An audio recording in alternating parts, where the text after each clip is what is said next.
वजीरिस्तान से हूँ। जी सर, मेरा जो क्वेश्चन थे वो रियासत पाकिस्तान और कॉन्स्टिट्यूशन और जर्नलिज्म, चूंकि हम भी फ्यूचर जर्नलिस्ट बनने जा रहे हैं, डिग्री जो है ना एंड होने वाली है। सर, मेरा क्वेश्चन ये है कि जिस तरह कॉन्स्टिट्यूशन 1973 में आर्टिकल 19 में फ्रीडम ऑफ एक्सप्रेशन मेंशन है कि वहां पे आप जो है ना मतलब फ्रीडम ऑफ एक्सप्रेशन कर सकते हैं। हम अगर एग्जांपल ले लें गुवाहाटी केनिया की एग्जांपल ले लें कि वहां पे अरशद शरीफ के साथ क्या हुआ था। फिर इमरान रियाज, मैं सर पॉलिटिक्स की बात नहीं करूंगा, इमरान रियाज का अपना एक स्टांस है, अपना वो एक कितने महीने तो गायब रहा, किसी को ये काम का पता नहीं कि वो कहाँ गायब रहा। कॉन्स्टिट्यूशन ये भी कहता है कि एक मुजरिम को या मुलजिम को विद इन 24 आवर में उनको पेश करना है। सर, कहने का मतलब ये है कि एक तरफ जर्नलिस्टिक एथिक्स, एक तरफ दूसरी तरफ कॉन्स्टिट्यूशन आर्टिकल 19 बता रहा है और तीसरी तरफ हमें कॉल आ रही है। तो sir, being a student of journalism, हम किसकी सुनेंगे? हम कॉन्स्टिट्यूशन ऑफ पाकिस्तान की सुनेंगे या हम जर्नलिस्टिक एथिक्स को अपनाएंगे या हम काल की सुनेंगे? Thank you sir. देखिए, इसमें सबसे पहली चीज ये है कि हमने किसी भी आइडिया को जज करने के लिए ये देखना है कि उसका अपना व्यू पॉइंट लिबर्टी के बारे में क्या है। मैं अगर अपनी बात करूं तो मैं सॉलिडारिटी सिर्फ उसको शो करता हूं जो कि आप लोग डिसएग्री कर सकते हैं, जो कि मेरी फ्रीडम के लिए मुझे फ्रीडम देने को तैयार होगा। कार्ल वॉकर कहता है कि फ्रीडम सिर्फ वो डिजर्व करता है जो उसको रेसिप्रोकेट करने के लिए भी तैयार हो। लेट्स से मैं अगर आज खुदा ना खास्ता ये कह दूं कि एक तरह का लिबास कोई हिजाब नहीं लेगा, कोई जो है वो जीन्स नहीं पहनेगा, इस तरह की बातें करूं, फिर मुझे भी अपनी पसंद के कपड़े पहनने का इख्तियार नहीं, क्योंकि मैंने आपसे वो छीन लिया इसलिए। इसी तरह एक पॉलिटिकल लीडर, एक सहाफी या एक सोशल साइंटिस्ट या किसी भी तरह का आदमी जो अपने मुंह से ये कह रहा है कि मैं तुम्हारे तुम्हारे तुम्हारे इख्तियार के खिलाफ, तो जब उस पर बुरा वक्त आएगा तो पहली चीज तो हमने ये पूछनी है कि क्या ये एक ऑपरेसर है जिसका बुरा वक्त आया होगा। क्योंकि ओपन ओपन सोसाइटी में ये आर्ग्यूमेंट करता है कि ऐसा हो सकता है कि कुछ माइनॉरिटी पार्टीज हों जो कि अभी बुरे वक्त में चल रही हों, but they have a social programme which is regressive. तो फिर वो ये आर्ग्यू कर रही हूँ कि हम ताकत में आके तुम्हें तुम्हें तुम्हें और नहीं छोड़ेंगे। तो फिर उनके साथ जो हो रहा है उस पर कंडेमनेशन इसलिए नहीं हो सकती कि वो भी उसी मशीनरी का हिस्सा है। तो पहली चीज ये है कि जो जो भी सहाफी इसके साथ गलत हुआ है हमें बिल्कुल कंडेम करना चाहिए। मैंने बताते हुए दिए इस चीज के ऊपर और चीजों के ऊपर।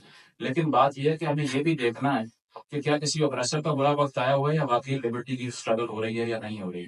उसकी वजह यह कि कॉन्स्टिट्यूशन को तोड़ने के ऊपर जो कह रहे थे कि सरप्राइज दे दिया, अब वो उसी कॉन्स्टिट्यूशन से गारंटी मांग रहे थे, उसी के राइट्स को कंफर्म करने की बात कर रहे हैं। और जहां तक एक साफी के काम की आपने बात की है, obviously it's not a safe play है। ये किसी ने नहीं कहा कि ये बहुत सेफ्टी वाली एक चीज है जिसमें आपको कोई थ्रेट नहीं फेस करना पड़ेगा, क्रिटिसिज्म नहीं आएगा और अथॉरिटी तंग नहीं करेगी हर किस्म की। वो जरूर होगा, but this is the thing that you need to calculate first. एक काम करने से पहले उसका मैनुअल आप पढ़ते हैं ना, कोई मशीन भी ऑपरेट करती हूँ, इसी तरह सहाफत का मैनुअल भी यहाँ पर ये है that the risk could be of your life. बहुत मरतबा ऐसा हुआ है कि people have lost their lives for what they said in this country. But यही वो चीज है कि certain individuals who go beyond that, who calculate the threat and still stand on one thing, are going to be the one who could do this. उसके अलावा ये है कि सहाफत, मैंने ऐसे भी सहाफी देखे इनको 60-60 साल हो गए हैं इस फील्ड में, कभी कोई नाराज ही नहीं हुआ उनसे, क्योंकि उन्होंने किया ही नहीं कुछ किसी को नाराज, किसी को ऑफेंड ही नहीं करते।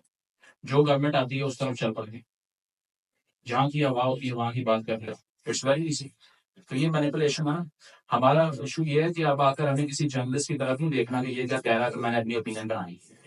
We are all inform people right now. ये हमारे ऊपर है कि हमने डिवाइस जो हमारी पॉकेट में इसे कैसे यूज करना है। अब इससे आप फैमिली ब्लॉगर भी बन सकते हैं, इंटेलेक्चुअल भी बन सकते हैं, ये आपकी कॉल कि इन दोनों में से आपने क्या चूज करना है, क्योंकि availability of information is not a problem anymore. पुराने दौर में क्या था कि कोई लाइब्रेरी चली तो नॉलेज भी चल गया सर। एक्सेस टू इन्फॉर्मेशन से मुआशरों की इंटेलेक्चुअल ट्रेजेक्टरी ही रिवर्स हो गई। आज ऐसा नहीं हो सकता। आज the availability of knowledge is not the issue. The issue is to find relevant knowledge. Relevance ढूंढना बहुत मुश्किल है। ये सब चीजें जो हम कर रहे होते हैं ये आप सब भी तो कर सकते हैं और लोग भी कर सकते हैं, but they don't know but to Google how to use these search engines to their own cause. तो इसीलिए जिन साथियों के साथ बुरा हुआ उसकी कंडेमनेशन अपनी जगह पर, लेकिन they are not the entire problem of the society. Society ये है कि हर इंडिविजुअल को अपने राइट का नहीं पता और उसकी अपनी एम्पावरमेंट नहीं हो रही, अवेयरनेस नहीं है। So that is going to harm us more in the longer run than one individual getting subjugated. क्योंकि 70 साल की आप तारीख उठाएं, लास्ट कमेंट होगा इसमें, वो सिर्फ ये है कि एक बंदे के साथ ज्यादती हुई, आवाम पीछे खड़ी होगी, ये लूप पे लगा हुआ है साइकिल पूरा। जिसको पॉपुलर करना जेल में डाल दो, मशहूर हो जाएगा कल। अब अगर आज बहुत से लोग पाकिस्तान में मुझे नहीं सुन रहे, कल मुझे जेल में डाला जाएगा और परसों मैं हीरो बन के बाहर आ जाऊँ। तो हमने 70 साल से सिर्फ ये किया कि इसके साथ ज्यादती हुई है इसको वोट दूंगा, इसके साथ ज्यादती हुई है इसको वोट दूंगा। भाई आपके साथ जो ज्यादती हो रही है उसे कब वोट दो? When are you going to come out for your own sake, for your own self? बहुत सी ऐसी मूवमेंट्स हैं पाकिस्तान में, कश्मीर से जो आजादी तहरीक अभी चल रही है। I love it to the core. Who is the leader of the Kashmiri struggle? Can you name anyone? Nobody knows the thing. This is the definition of people centric struggles, जिसमें एक आदमी नहीं होता ऊपर जिसके लिए लोग मरने के लिए आ रहे होते हैं। They come out for their own rights. यहाँ पर क्या है कि एक पर्सनैलिटी को जेल में डालो और उसको मशहूर कर दो। शुरू हो जाए भुट्टो साहब से, उससे पहले से बल्कि शुरू हो जाए, और उसके बाद में आप आ जाएं 90s के अंदर बेनजीर साहिबा के ऊपर भी आ जाएं, नवाज शरीफ साहब के ऊपर आ जाएं, जहाज की सीट से हथकड़ी लगी, जिला वतन कर दिया, वापस आए दिए बन गए।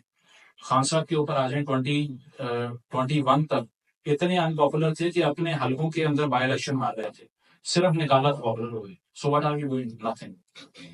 जिसके साथ ज्यादती हो रही है उसको बचाने के लिए अपनी सारी जिंदगियां जाया कर।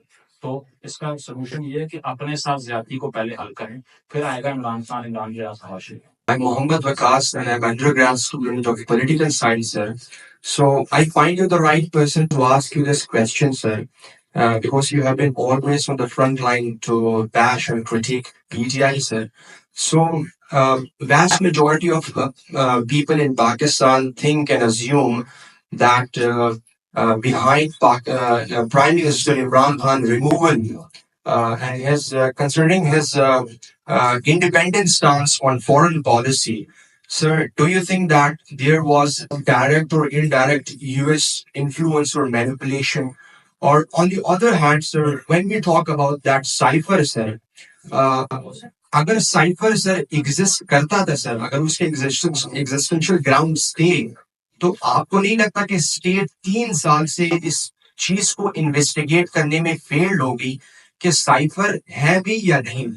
लेट्स अज्यूम अगर साइफर था भी सर, अगर साइफर था तो स्टेट क्यों फेल हुए 3 साल में? अगर साइफर नहीं था सर, आज भी हमारा ex prime minister Imran Khan supreme court में अंडर ट्रायल है और उस चीज से लड़ रहा है जो कि एग्जिस्ट ही नहीं करती, जो स्टेट ने कभी जस्टिफाई नहीं किया, एक्सप्लेन ही नहीं किया कि हाँ साइफर एग्जिस्ट करता है और ये ट्रांसपेरेंटली हम इस चीज को एक्सपोज कर रहे हैं और ये इंफॉर्मेशन पब्लिक ओपिनियन दे सकते हैं कि हाँ साइफर मौजूद था। That's the reason the prime minister is in the jail. Sir, thank you so much, sir. देखिए, इस पे पहली चीज तो आपने कहा इंडिपेंडेंट फॉरेन पॉलिसी, यानी कि साइफर वाला जो सारा केस है, that is not the only road block of his getting free from the jail. 190 million pound का केस है जिसमें अलकादी ट्रस्ट के पैसे मंगवा के उन्होंने मलिक रियाज के अकाउंट में सेटल करवा के कहा कि ये तो मैं इसीलिए कर रहा था कि कौम की बेहतरी हो जाए।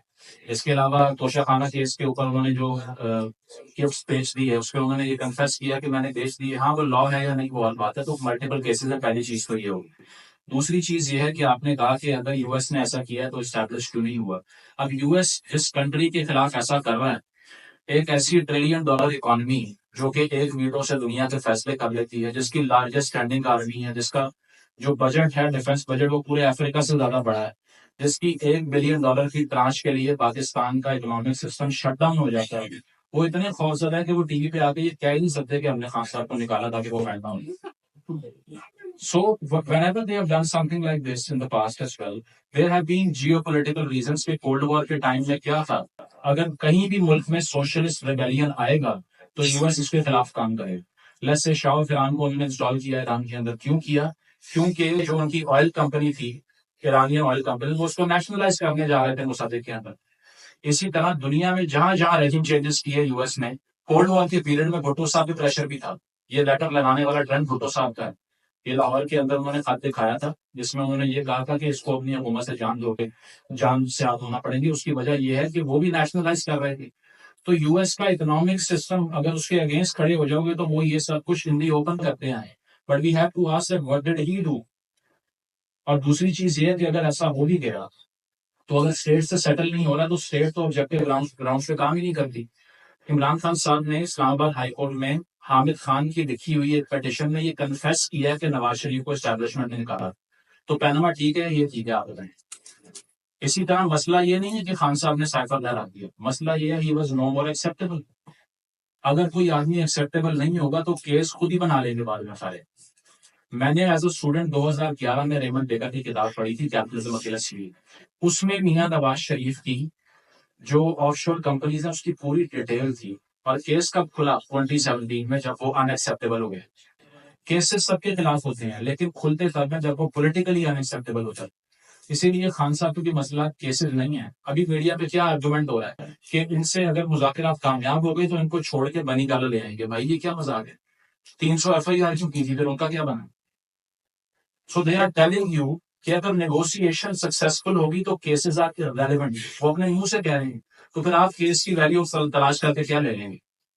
तो पाकिस्तान में इसीलिए आना तो नीवन इसको नेगोशिएटेड स्टेट कहता है कि वो कहता है कि यहाँ पे अगर आपके पास पोटेंशियल ऑफ वायलेंस है ना तो लॉ आपसे नेगोशिएट करता है। लेट्स से फजल रहमान साहब को नैब का नोटिस आया था, उन्होंने कहा मैं नैब के दफ्तर के बाद धरना दूंगा, अगले दिन नोटिस वापस हो गया। इसके अलावा बहुत सी ऐसी जमातें, मैं नाम नहीं लूंगा, जो एक मॉब लेके मोटरवे को ब्लॉक कर देती हैं। उनका ना एक MLA है ना एक MPA है, लेकिन उनसे स्टेट आके नेगोशिएट करके और फैजाबाद में बैठ के सिग्नेचर करती है नीचे मुआहदे की। कैसे? कितनी रिप्रेजेंटेशन है उनकी? एक भी सीट नहीं हो। क्या है उनके पास? Potential to violence. So if you have a potential to violence in this country, they will negotiate with you. The law, the cases, the ciphers, the Panamas, they don't matter at all. They are secondary arguments. इस case में भी ये है कि जब वो politically relevant हो जाएंगे तो साइफर भी रेलेवेंट हो जाएगा। That's mean. अस्सलाम वालेकुम। मेरा नाम रहमत अली है और मैं पॉलिटिकल साइंस का स्टूडेंट हूँ। मेरा क्वेश्चन रिगार्डिंग द टॉपिक है कि जर्नलिज्म के फील्ड के अंदर आप अभी रहे हो और आपने कुछ वीडियोस वगैरह भी इस तरह शेयर की थी कि क्योंकि मीडिया बायस ज्यादातर पॉलिटिसाइज होता है। तो अगर इस माशरे के अंदर हम रह रहे हैं जहाँ पे हम डीकंस्ट्रक्शन नहीं कर सकते, किसी ओपिनियंस को हम डीकंस्ट्रक्ट नहीं कर रहे, अगर हम कर रहे हैं तो माशरा हमें प्रेशराइज कर रहा है, ठीक है। तो अगर हम कर भी रहे हैं और हम थोड़ा सा लोग हमारी चीजों को मान रहे हैं, तो हमारे ऊपर ये इल्जाम लगाया जाता है कि आपके पीछे किसी का हाथ है कि जो आपको सपोर्ट कर रहा है, क्योंकि आप इतना चीजों को डीकंस्ट्रक्ट कर रहे हैं लेकिन आपको कोई उठा नहीं जा रहा या आपके ऊपर कोई चीज नहीं हो रही है। तो इस माशरे के अंदर एक ऐसे बंदे के लिए, आम स्टूडेंट के लिए जो कि इन चीजों को क्रिटिकली एनालाइज करता है, वो किस तरह डीकंस्ट्रक्ट करे चीजों को और किस तरह अपने ओपिनियन को आगे लेके आए? First of all they have to remember their own survival. उसकी वजह यह है कि अगर वो सर्वाइवल को भूल के बिल्कुल यूटोपियन मेंटालिटी में जाके सेल्फ डिस्ट्रक्शन कर लेंगे तो उससे किसको नुकसान हुआ? उनकी अपनी कॉज को नुकसान हुआ। कि अगर मेरी आवाज ही बंद कर दी जाए, लेट्स से मैं अगर अपनी बात करूं, मेरे अपने केस में मुझे फ्रीक्वेंसीज का एनालिसिस करना इसके लिए आ गया कि अगर मैं टीवी पे हूं तो इतनी बात हो सकती है, सोशल मीडिया पे तो इतनी हो सकती है, आर्टिकल लिख रहा हूं तो इतनी हो सकती है, यूनिवर्सिटी में बैठा हूं तो इतनी हो सकती है, पब्लिक में खड़ा हूं तो इतनी हो सकती है। Because there is subjectivity of censorship in this country, and the only person who is going to survive is going to be the one who analyzes that. अगर इसमें एक ही ऑब्जेक्टिविटी से, एक फ्रेमवर्क से जाएंगे ना, तो ये 5-6 प्लेटफॉर्म्स में से 4-5 तो वैसे सुसाइडल हो गए आपके लिए। So I know that on TV I can't do an adventure because the umbrella of the camera is there. That's why I don't need to bring the revolution on TV.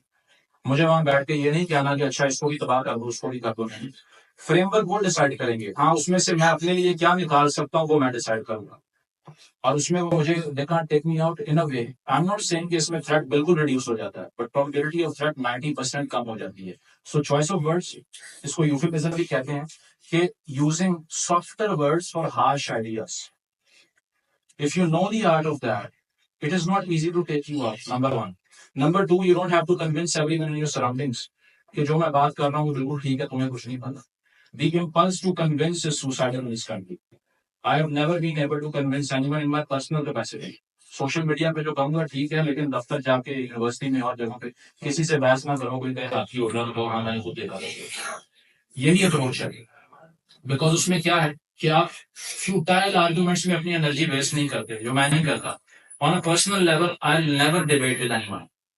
Because वो अगला बंदा अगर open mind से नहीं आ रहा, मैं देख रहा हूँ कि उसका माइंड ही ओपन नहीं है कि वो एविडेंस को मानेगा ही नहीं, वो मुंह से कह रहा है, तो फिर मैं क्यों अपनी एनर्जी जाया दूं उसके ऊपर? His biggest destruction will be that if he keeps believing in his own ideas. नीचे एक जगह कहता है कि men of wisdom have to become jokers in the public. They have to feign superficiality in order not to be understood. तो मसला यहाँ पर ये नहीं है कि लोगों को मेरी समझ नहीं आई, मसला ये है कि कहीं समझ आ ना जाए। Said, learn the art of rhetoric and learn the art of euphemism. Don't convince everybody, and learn how the frequencies change in this country when it comes to conversation. That's a very important insight for critical scholars. Remember. Assalamu alaikum, sir. My name is Khan Posa. I'm from Balochistan, from Quetta. Sir first मैं एक comment करूंगा फिर उस पर आप सवाल करूंगा sir आपके मैंने वीडियो सारी देखी जितनी आपकी मतलब पॉलिटिकल्स के बनने हैं सर एक वीडियो जो मेरे आपके दिमाग में घूमता है कि आपने कहा था कि जो फलस्तीन में जो अटैक्स हो रही है हो रहे हैं हम चाहते हैं कि फलस्तीन के लिए बात ना करें उन्हें बुक्स दें पेन दें ये दें सर इन वार जोन हम कैसे ये चीज कर सकते हैं इन वार जोन हमें जो जरूरत है वही देंगे जिस चीज की नीड है वो चीज प्रोवाइड करेंगे अगर वहाँ पे ऊपर मिसाइलें गिर रहे हैं उनको फैन देंगे तो एक से काम करनी है so and sir my question is that what is the impact of this what is the impact of disinformation propaganda on public opinion in Pakistan and how can journalists like you and others like Sharif Khan Saga and others they can counter these efforts देखिए पहला comment जो आपका है उसमें वो जो argument था वो हमास से मुतालिक था, नॉट द पैलेस्टीनी पीपल इटसेल्फ। और उसमें मैंने यासर अराफात की स्टेटमेंट कोट की थी कि दरअसल एक जवाब प्रोवाइड कर दिया उन्होंने वायलेंस का, तो वो एक और चीज है। लेकिन बात यह है कि अगर आप अवेयरनेस को आर्ग्यू करना ही बंद कर दें और अगर आप ये कहें कि सिर्फ रेडिकल यूज ऑफ फोर्स से दोनों साइडों से चीजें सेटल हो जाएंगी, तो मैं उसको लेकर थोड़ा सा पैसिमिस्ट इसलिए हूँ कि until you convince people mentally that they have been subjugated and they have been oppressed, तो तब तक वहां जो स्ट्रगल होती है ना वो ग्रास रूट लेवल पे जाती नहीं।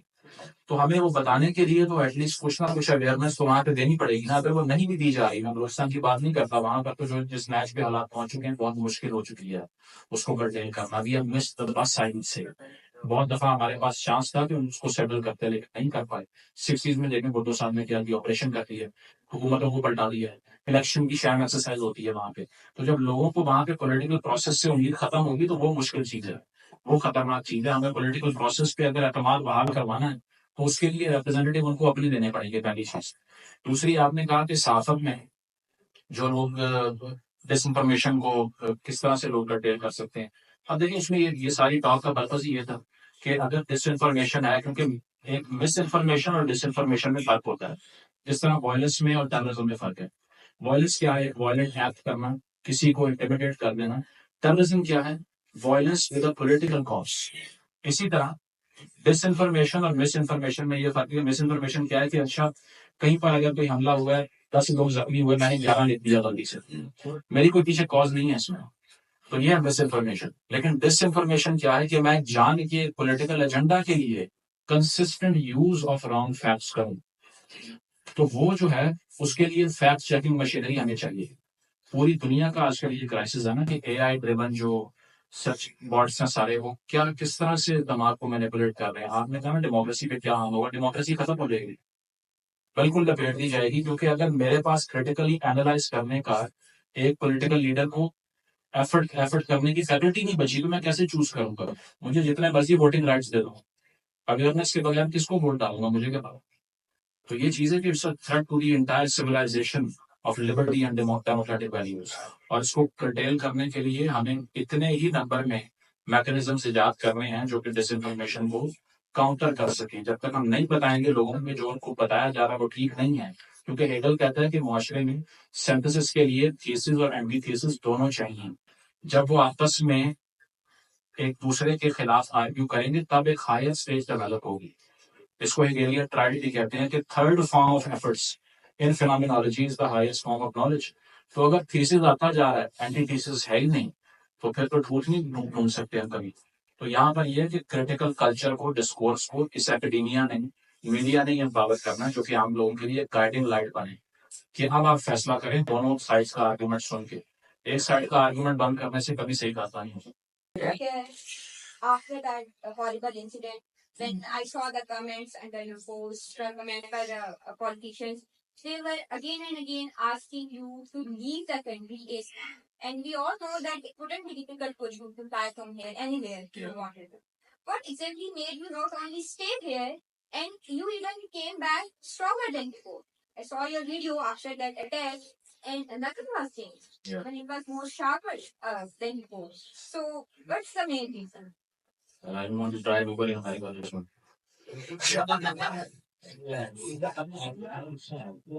But I think it's more about a personal resolve. मैं हर किसी को ये नहीं कहूँगा कि you just do things which are not in your interest. Everybody has their own path. अगर किसी को ये कहा जाएगा जो मेरा रास्ता है वही आप चूज करेंगे तो फायदा नहीं है एजुकेट करने का. वो कहते हैं ना you have your way, I have my way, as for the right way it does not exist. तो you have to make your own way. मेरा जो था उसमें firstly I mean getting the brought up here in this country. So initially I was not from a privileged family at all. Lower middle class से थे तो बाहर जाने का resource तो वैसे भी था. साउथ पंजाब में पैदा हुए यहाँ पर आए तो सब स्टैंडर्ड एजुकेशन ली बैकवर्ड एरियाज में. I have nothing notable in my educational career as well. It's all self taught, completely self taught. और उसमें पहले तो इतना प्रिविलेज था नहीं. पहला सवाल का जवाब तो ये हो गया. लेकिन going forward I think this is something that I enjoy as well somehow, because living dangerously is the philosophy that I follow for life, because peace is pretty boring at times for you. So I'm somebody who won't like to be forgotten and vanish into the thin air someday without leaving his mark on life. So मेरा ख्याल है कि a life full of safety still leads to death. Safe रह लें, dangerously रह लें, ultimately the end is death basically, and that is not in our hands. So I think I was built for this somehow, and I won't tell you guys to do the same as well, because you should do what is in your interest. But somehow it empowers me, and it brings meaning to my pursuit of my journey, my life. So there is a quotation that I also quote of Nietzsche when he says that in the times of peace, a warrior attacks himself. So in the times of peace, I will attack myself. That's why I'm attacking people here. Assalamualaikum sir. Sir मैं सुरैया चित्रात से हूँ और society former president रही हूँ. First of all let me confess कि जो question मैं पूछना चाह रही हूँ they might be far fetched or very general, or they might not have any answers, and honestly speaking I don't want any answers to them, because sir, if I look at my political journey, I was a die-hard fan of People's Party, from crying over books like Putto ke Aakhri Din, and I literally be reading jo masale unke saath हुए. Then I transformed myself into being a die-hard PTI fan and crying when Imran Khan was lost. And now I'm totally apolitical. Quite a promotion, man. and now I'm like, I do not support any political party. And when people ask me, okay, which political party do you follow? I say none. And they're like, okay, so you are trying to be unique. So in the state where we are living, being unique is a taboo. When you are not in a conformity, or when you are not following a certain group, they sanction it. Okay, he or she is not following this particular group or ideology, then there should be something wrong with it. And I have been in an absurd debate with some BTI followers, and they literally tell me कि आपके आंखों में जो पर्दा है ना वो किसी दिन उतरेगा. मैंने कहा I will wait for that pain to go down. So I just wanted to ask, in this entertainment mindset society, where an individual stays, where we stay, how do I then define myself? To which identity I should conform myself to?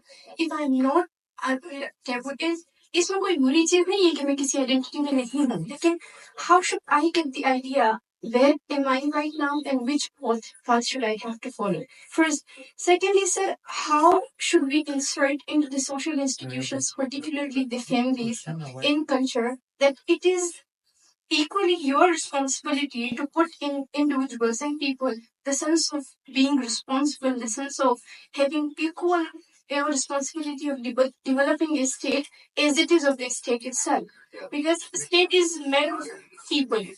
It is governed by people. So, जिस तरह sir Syed Ahmad Khan उन्होंने एक बात की थी कि अवाम हुक्मरान वैसे ही मिलते हैं जैसे अवाम.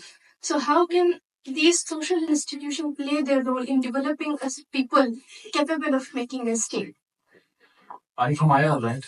Yes, sir. हाँ, देखिए अब इसमें जो पहला सवाल था आपका कि आप किसी को फॉलो नहीं करती, पब्लिक प्रेशर आता है, इन्होंने कहा सोशल साइंस की जितनी ब्रांचेस हों, चाहे वो एंथ्रोपोलॉजी हो, पॉलिटिकल साइंस हो, या फिलोसफी हो, या आईआर हो, सोशल साइंटिस्ट का काम नहीं है कि वो एक बैंड वैगन में बैठ के अपने आप को कंफर्म करवाना शुरू कर दे, क्योंकि उसकी जॉब ही ये है कि वो सोसाइटी में जो मैकेनिज्म्स ऑपरेट हो रहे हैं, चाहे वो सोशल हैं चाहे वो पॉलिटिकल हैं, somehow he enriches them or she enriches them. उसको बेहतर करने के लिए दुनिया भर की जो फ्रंट लाइन स्टेट्स रही हैं जिन्होंने इकोनॉमिकली परफॉर्म किया, वहाँ एकेडमिया डायरेक्टली अपनी इनपुट जो है वो पॉलिटिशियंस को दिया करती थी और पॉलिटिशियन भी वो सीख करते थे। जितने इकोनॉमिस्ट आप बॉस्टन में देख लीजिए, ये जो यूनिवर्सिटी जिसको शिकागो बॉयज भी कहते हैं, दरअसल शिकागो यूनिवर्सिटी की बात कर रहा हूँ, एक यूनिवर्सिटी में इतने नोबेल प्राइजेस हैं जितने शायद पूरी हमारी वर्ल्ड में भी ना हो, इस पार्ट ऑफ द वर्ल्ड में ना हो, क्योंकि वही लोग कल को जाके गवर्नमेंट्स के एडवाइजर्स बनते हैं। अच्छा, जब वॉर टाइम्स के अंदर पॉलिसी बनानी होती है तो एकेडमिक्स उनको इनपुट दे रहे होते हैं। क्या लगता है आपको इंटरनेशनल सिस्टम जो यूएनओ का है, ये एग्जाम्पल, ये फिलोसफी पे बेस नहीं है? बिल्कुल है। अगर सोशल कॉन्ट्रेक्चुअल फिलोसफीज ना होती, हायर थ्योरीज ना होते, तो मेरा ख्याल है कि फ्रेमवर्क बनता ही ना। ये कैसे आता है एकदम से? या फिर जो पॉलिटिकल फिलोसफीज हम आज फॉलो कर रहे हैं, जिसमें बेशक डेमोक्रेसी, पार्लियामेंट्री हो, बाइकैम्पल लेजिस्लेशन हो, सब कुछ हो, ये थ्योरीज की थिंकिंग के बगैर पॉसिबल ही नहीं। मर्केंटाइलिज्म को आके एडम स्मिथ ने अपनी किताब वर्क ऑफ नेशंस लिख के कहा कि ये आप गलती कर रहे हैं यहाँ पे। ब्रिटेन ने रिफॉर्म करना शुरू कर दिया। अच्छा, अमेरिका के अंदर जो 18 में से 12 फाउंडिंग फादर्स थे वो पब्लिश्ड ऑथर्स थे। It is the only state founded by intellectuals, और किताबें लिख रहे थे जिसमें जॉन एडम्स को पढ़ने, बाकियों को पढ़ने थे। तो अब हमारा इशू ये है कि हमने इसको रिडंडेंट मटेरियल समझ के पीछे करना शुरू कर दिया, और इसीलिए this was one of the steps that I took, that I was not attaching a lot of hope to writing because nobody was reading, unfortunately. तो जहाँ एकेडमिक्स बहुत जरूरी हैं, वहाँ के लिए पब्लिक इंटेलेक्चुअल्स भी जरूरी हैं जो आवाम को ये बताएं कि एकेडमिक्स की वैल्यू क्या होती है, और वो यहाँ थे नहीं अनफॉर्चुनेटली। उसकी वजह ये है कि वो अक्सली कहता है ना कि एक टाइम आएगा जिसमें you will be destroyed by the people you love, not what you hate. तो ये वो एज है जिसमें you don't need to burn the books like Nazis because nobody is reading already, books are irrelevant. किताबें अब चलाने की भी जरूरत नहीं है जो नाज़ीज़ करते थे, बिकॉज वो वैसे ही रेलिवेंट हो गई, कोई उनको पढ़ ही नहीं रहा, रिफाई नहीं कर रहा उनकी तरफ। So it's hidden knowledge basically. We are the machinery जो कि उस हिडन नॉलेज को फोर फ्रंट पे लेके आए और आवाम को बताया कि यार this is what you can gather out of these things, इसकी ये वैल्यू है। तो इसीलिए सोशल साइंटिस्ट का काम ही नहीं है कि वो किसी पॉलिटिकल पार्टी के पीछे लग के अपना माइंड लूज कर दे। उसका काम ये है कि सोसाइटी में जो भी इस तरह का ट्रेंड बन रहा है वो डिस्ट्रॉय कर सकता है डेवलपमेंट को। Look at Noam Chomsky, I mean almost 100 years of age now, the most cited author living on this planet right now, has bashed the American authorities day in, day out from last 60 years. And they're still respecting him. उसकी वजह है कि decent का culture जो है ना वो adopt करना पड़ेगा, क्योंकि बात यह है कि अगर आप उन लोगों को हायर स्टीम में रखना शुरू करते हैं जो हर किसी की बात पे कहते हैं कि बस ठीक है, आप भी ठीक कह रहे हैं, आप भी सही कह रहे हैं, तो फिर उससे मुआशरा ठीक नहीं होता। Critical patriotism is very important. A true patriot will be critical of the things that are going wrong in this country. खामोश रह के हर चीज बर्बाद होता देख के तो आप पेट्रियटिज्म नहीं कर रहे। तो आप अगर सोशल साइंटिस्ट हैं, your answer should be that my job is not to confirm and to sit at the back that you are sitting, I can't be a follower, I am leader. पहली चीज ये। दूसरा सवाल जो आपने किया कि फैमिलीज को, सोसाइटी को क्यों नहीं रियलाइज होता कि उसकी वैल्यू क्या है, उसमें यह है कि सबसे पहले तो हमें एक सोसाइटी फॉर्म करनी पड़ेगी। आपने बिल्कुल ठीक कहा कि पॉलिटिकल क्लास जो है वो रिफ्लेक्शन होता है माशरे का। First we become a society, a people, then it happens. अगर वॉल्टेयर और रूसो ना होते तो फ्रेंच रेवोल्यूशन का सवाल पैदा नहीं था होता। उनको पढ़े बगैर एक आम फ्रेंच आदमी के जहन में ये आना भी नहीं था कि हम चेंज हैं। वो कैसे होता? तो वो तभी हुआ जब पहले उन्होंने रियलाइज किया that there is something going wrong. So first you realise, वो कहते हैं थॉट प्रीसीड्स एक्शन, एक्शन से पहले थॉट आती है। तो इससे पहले कि ये फैमिली स्ट्रक्चर्स और सोसाइटी और वो सारा कुछ चेंज हो, पहले थॉट तो आना पड़ेगा ना, और उसके लिए we have to bring the intellectual revolution in this country. The problem of this country is a philosophical problem. It's not an economic problem at all. I mean, how could China or Bangladesh perform better than us? वो तो 71 में शुरू हुआ, चलो अब वहां पर हालात खराब है, फिर भी फॉरेन रिजर्व देख लो आपसे डबल से भी ज्यादा है। 48 में चाइनीज रेवोल्यूशन आती है, उसके बाद में जो है वो माओ जेडोंग की असर कितनी ज्यादा मैस किलिंग भी होती है, डेट जियाओपिंग आके रिफॉर्म करता है। तो हर किसी सोसाइटी ने अपना एक बेसिक फ्रेमवर्क तय कर लिया, हमारा मसला हमसे तय नहीं हो रहा। किसी भी प्रिंसिपल पे आप खड़े हो जाएं, प्लेटो कहता है arrested state is the best form, जो अपनी सबसे क्लोज चली जाए एसेंस पे और फिर चेंज को अरेस्ट कर दे। Ironically, Plato says change is bad. We don't need change. We need consistency. हमारे यहाँ क्या है, 2 साल एक वजीर आज़म की शक्ल बर्दाश्त नहीं होती, निकालो इसको अलग, आधा नहीं आता। तो consistency is the key basically, but first we have to get closer to the essence of this state. आज तक ये डिबेट नहीं हो रही ना जाए कि किस तरह की रियासत बननी थी, लेजिस्लेशन कैसी होनी चाहिए. इसीलिए we need a national integration program जिसमें redefine हो कि who is a Pakistani. Right now there is no objective answer. When you solve that problem, this problem will be solved itself.